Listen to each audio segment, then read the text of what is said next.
오늘 말씀을 통하여서 기도의 배경을 확인하라, 그렇게 제목을 잡았습니다. 기도의 배경을 확인하라. 가장 힘들고 어려운 전쟁의 역사가 기록되어 있지요. 여로보암 왕 18째 해에 아비야가 유다의 왕이 되고 그랬습니다. 1절에 나오고 있지요.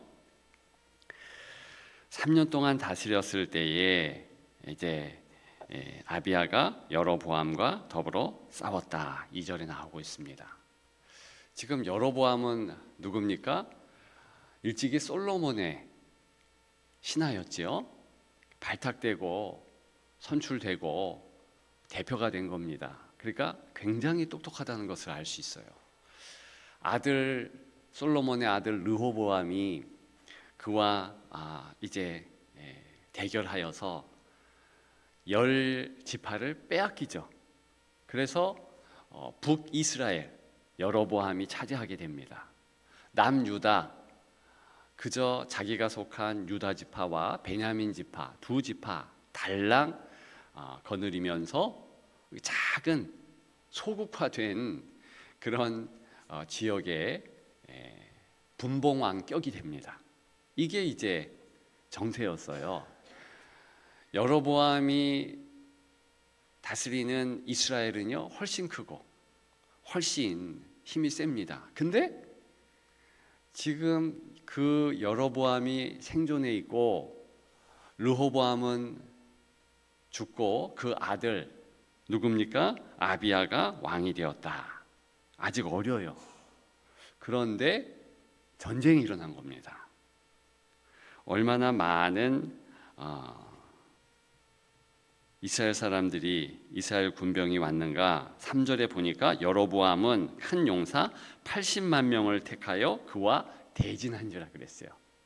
전쟁을 걸어왔는데 80만 명인데 지금 아비야 남유다의 군대는 몇 명이나 됩니까?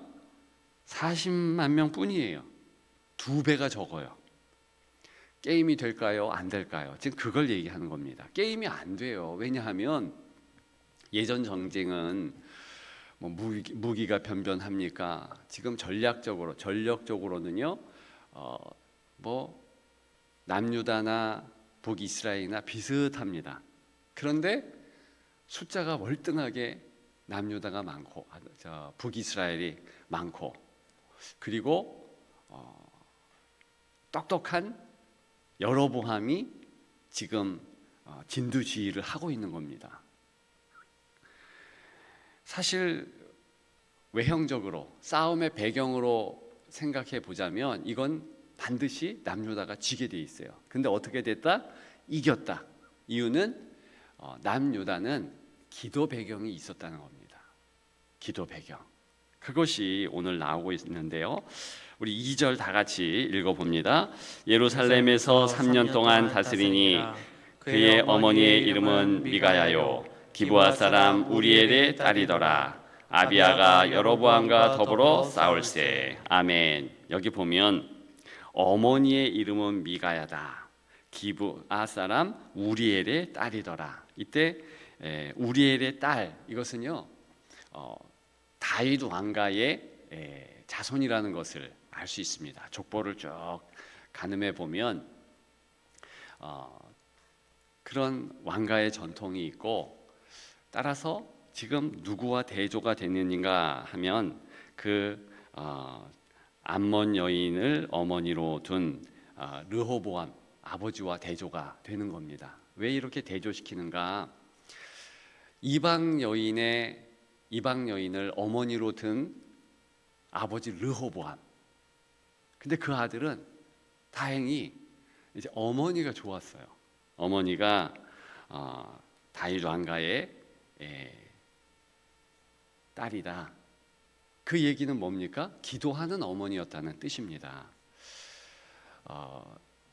디모데가 어머니와 할머니가 좋았잖아요. 비록 아버지는 이방인이었지만 어머니, 할머니가 기도하는 유대인이었습니다. 그래서 이스라엘 사회는요, 아버지 부계가 중요한 게 아니라 어머니 모계가 중요합니다. 왜냐? 어머니가 사실 가정에 가장 실제적인 교육을 책임지는 거거든요. 아버지보다 두세 배 중요하다. 그래서 어머니가 유대인이면 자녀는 자동적으로 유대인이에요. 둘 다 유대인이면 좋지만 한쪽이 유대인 누가 중요한가? 엄마가 중요해요. 어머니. 그래서 디모데는 아버지는 헬라인이지만 어머니가 유대인이라서 유대인인 거예요. 지금도 그렇습니다. 자, 왜 그런가? 말씀드렸듯이 가정의 교육을 책임지고 오늘 본문도 아비야가 어떻게 이렇게 역사를 잘하는가? 대의 명분을 잘 따져서 정확히 하는가? 엄마 때문이다. 그것을 알 수 있고 어머니가 기도하는 그런 사람임을 이런 식으로 표현한다는 거예요. 어머니가 누구냐? 자, 지금 아비야의 전쟁의 현실적 배경은 쪽수가 안 돼요. 전쟁하면 질 것입니다. 그런데 기도 배경을 따져봤더니 여로보암 북이스라엘의 그 왕보다 이스라엘 사람보다 훨씬 더 뛰어나다. 이거 지금 나오고 있는 겁니다. 여러분, 여러분들의 기도 배경은 어떻습니까? 부모님들이 기도하고 있다. 나는 그렇지 않은데, 그러면 영적 부모를 또는 영적 형제 자매를 맺으십시오. 그들은 나를 위해서 기도하는 자들이에요. 자, 주일날에 모세 이야기를 했습니다. 모세가 하나님 앞에서 자꾸 튕겼잖아요. 나 안 갑니다. 못 갑니다. 왜 그래요? 출애굽기 3장 11절에 보면 내가 누구이기에 그런 말을 합니다. Who I am. 내가 누굽니까? 모세가 생각할 때 자기는 이방인이에요. 자기는 바로라는 트라우마, 애굽이라는 트라우마에서 벗어났지만 힘들어요. 어려워요. 그걸 어떻게 알 수 있냐면 자식 이름 짓는 데에 알 수 있습니다. 자기 출애굽해서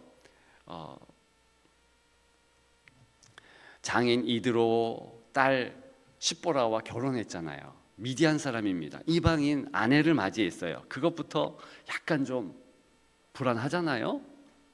그런데 그 자녀 두 아들의 이름을 어떻게 지었는가? 큰 아들을 게르솜이라 지었습니다. 그때 게르라는 단어는요, 이방인 그런 뜻입니다. 손은 거기에서, 그러니까 미디안에서 나는 이방인이다 이런 뜻이에요. 그 이름 자체가 나는 누구냐? 나 이방인인데, 나 외국인인데, 나 미디안 언어도 못하는데 이런 뜻 아닙니까? 힘들다는 뜻이에요. 그리고 둘째 아들 이름을 지었는데요, 엘리에셀입니다. 근데 출애굽기 18장 보면 그 이름을 왜 졌는가 그 이유까지 나오면서 이 엘리에셀의 뜻은 엘리는 하나님 그런 뜻이거든요. 좋습니다. 에셀은 에벤에셀 할 때 그 에셀르 도움 그런 뜻입니다. 그럼 도움의 하나님이라는 뜻 굉장히 좋죠. 근데 왜 그 이름을 지었는가? 출애굽기 18장에 봤더니 내가 바로의 손에 죽을 뻔했는데 하나님 도와주셔서 여기 도망왔다 이 뜻이에요. 그러면 이게 좋긴 좋았는데 트라우마의 이름이잖아요. 내가 무서운 바로의 손에서 애굽에서 탈출했다. 그 하나님 도와주셨다. 다행이다. 여러분, 이게 좋은 건 맞지만 한편으로 생각하면 이게 좋은 이름도 아닌 거예요. 이유가 그렇잖아요. 그러니까 과거에 하나님이 나를 도와주셨는데 지금은 거시기하다. 좀 안 도와주는 듯? 왜? 나 지금 나그네예요. 나 지금 내 양 한 마리도 없어요.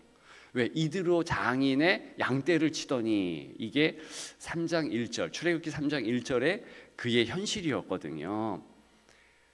야곱은 똑똑해서 얼마 지나지 않아 자기가 장인의 양떼에서부터 자기 양떼를 취했는데 그게 안 되는 거예요.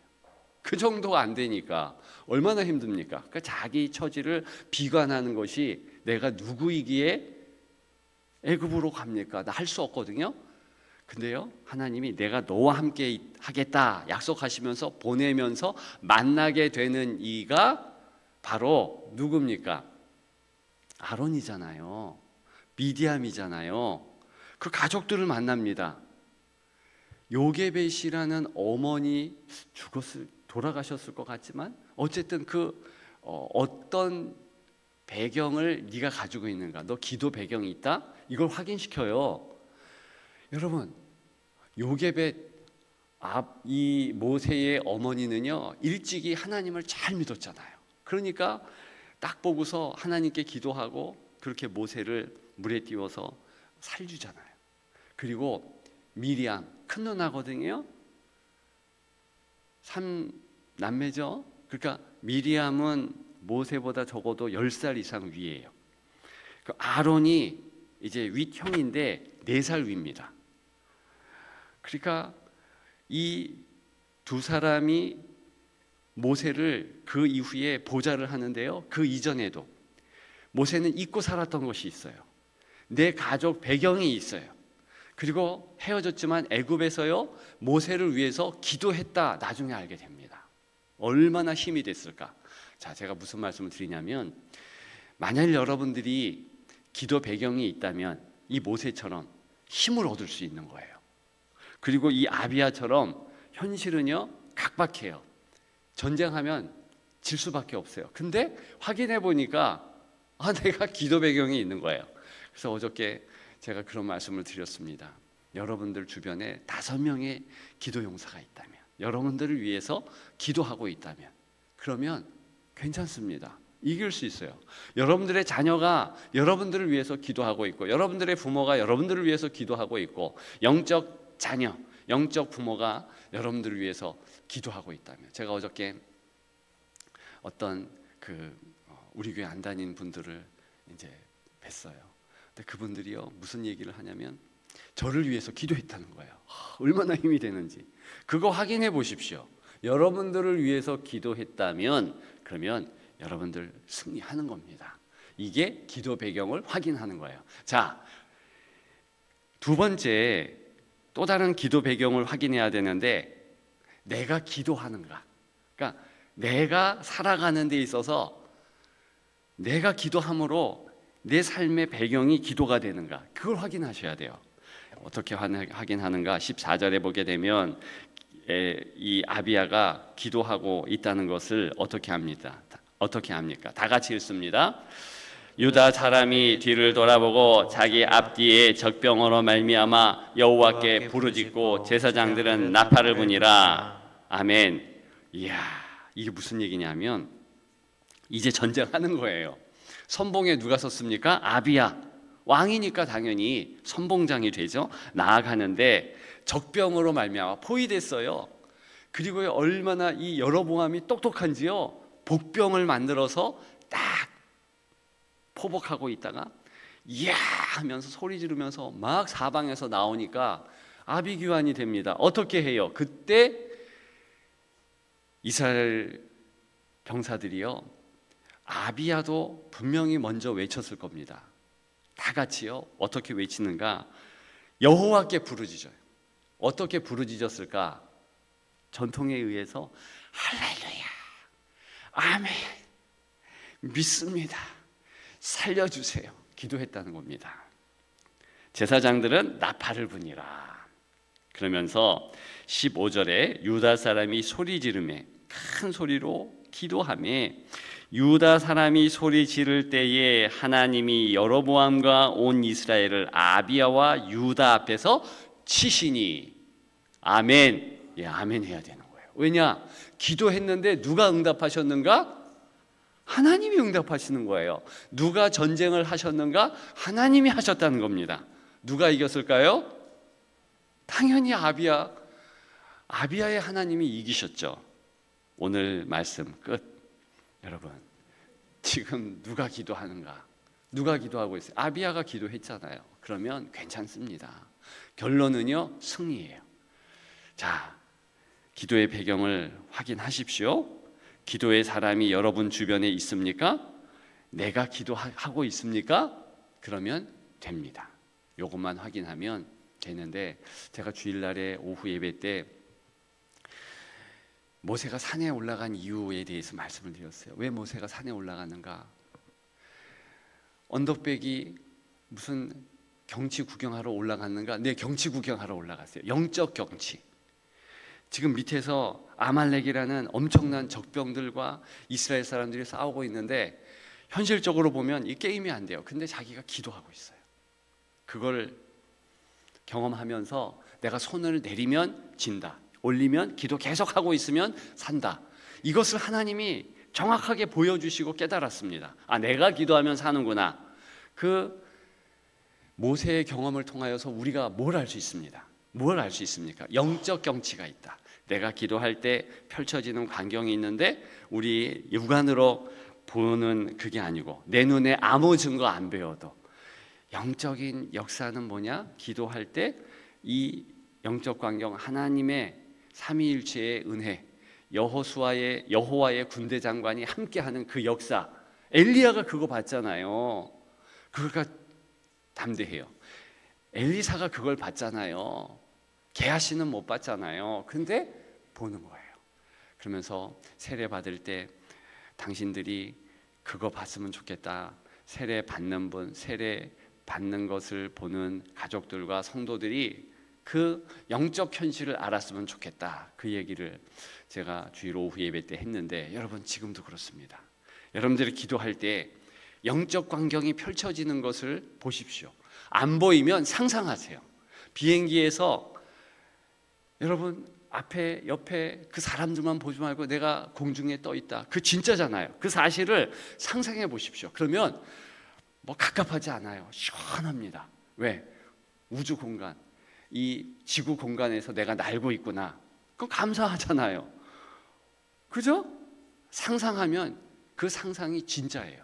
여러분, 여러분들의 현실을 꼭 영적 눈으로 바라보십시오. 이 눈에 아무 증거 아니 보여도, 육신의 눈으로는 안 보이지만 영안이 밝혀지면, 영적 귀가 열리면은요, 들을 귀 있는 자는 들을지어다. 뭐가 들리는가? 내가 너와 함께한다. 그 음성이 들리고요, 하나님께서 실제로 나를 안는, 모세가 그것 받고 아비야가 그것 받고 이제 여러분 차례예요. 오늘 그거 보십시다.